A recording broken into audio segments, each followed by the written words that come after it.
You guys can start I'll let you start, and then hand the room if you will.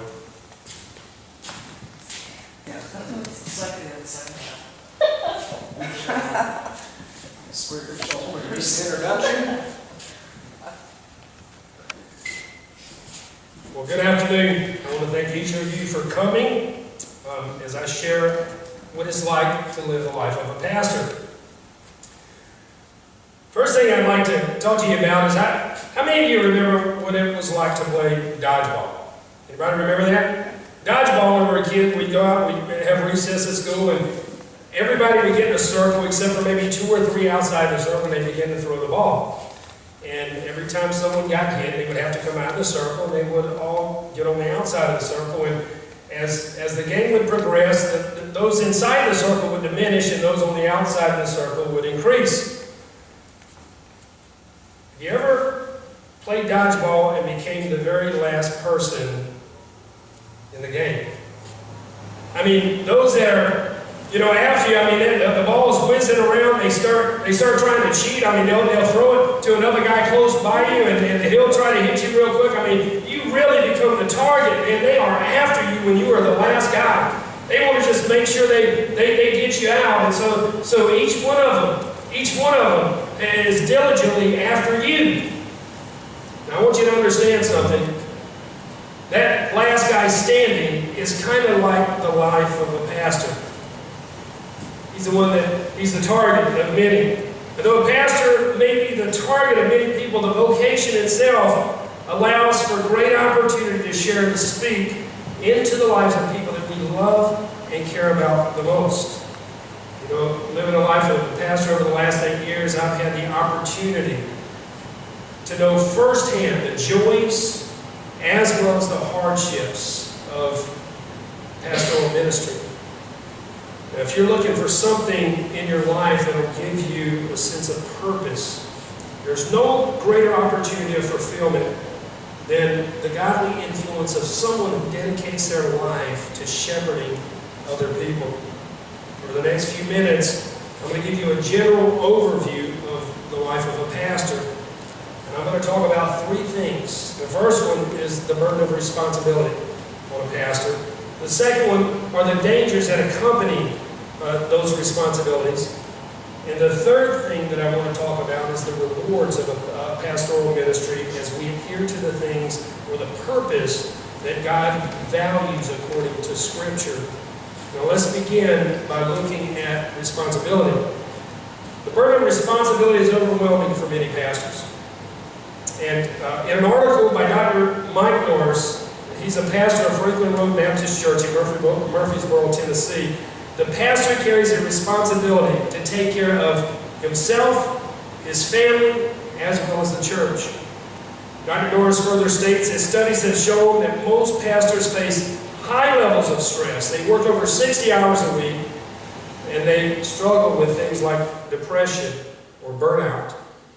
In an article published by church leaders, Tim Peters, he's a 10-year veteran of church communications, he states that 50% of pastors report feeling so discouraged that they would leave the ministry if they could.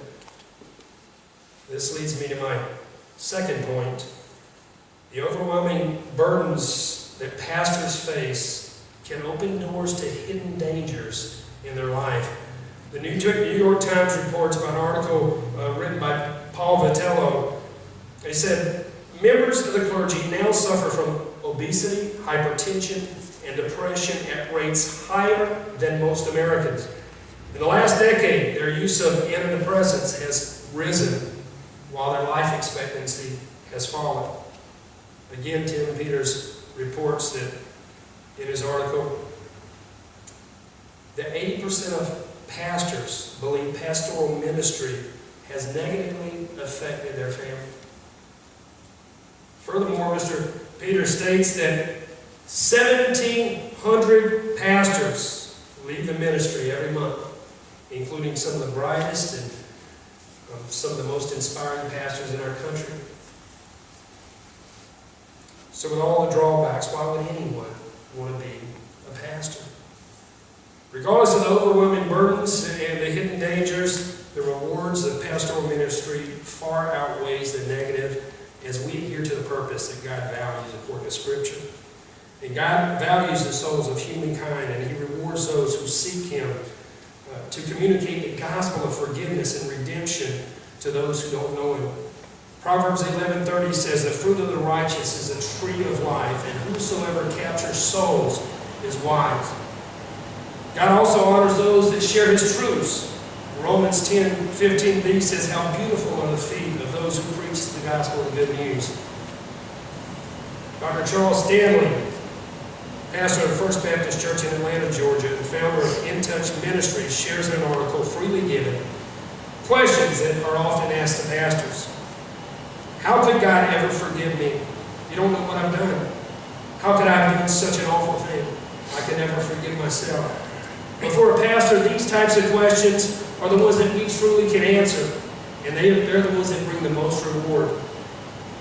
The opportunity to share redemption and forgiveness for Jesus Christ. Now to my conclusion.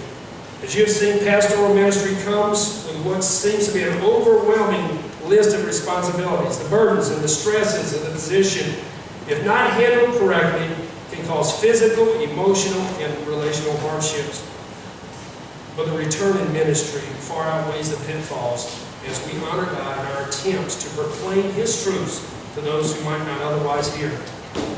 Over the next few days, as you contemplate whether ministry may be something in your future, I want you to remember a quote.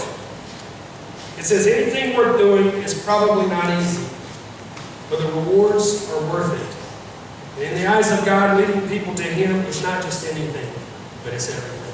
Thank you so much.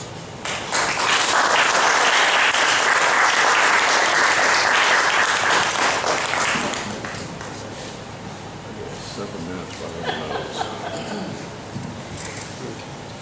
7 minutes.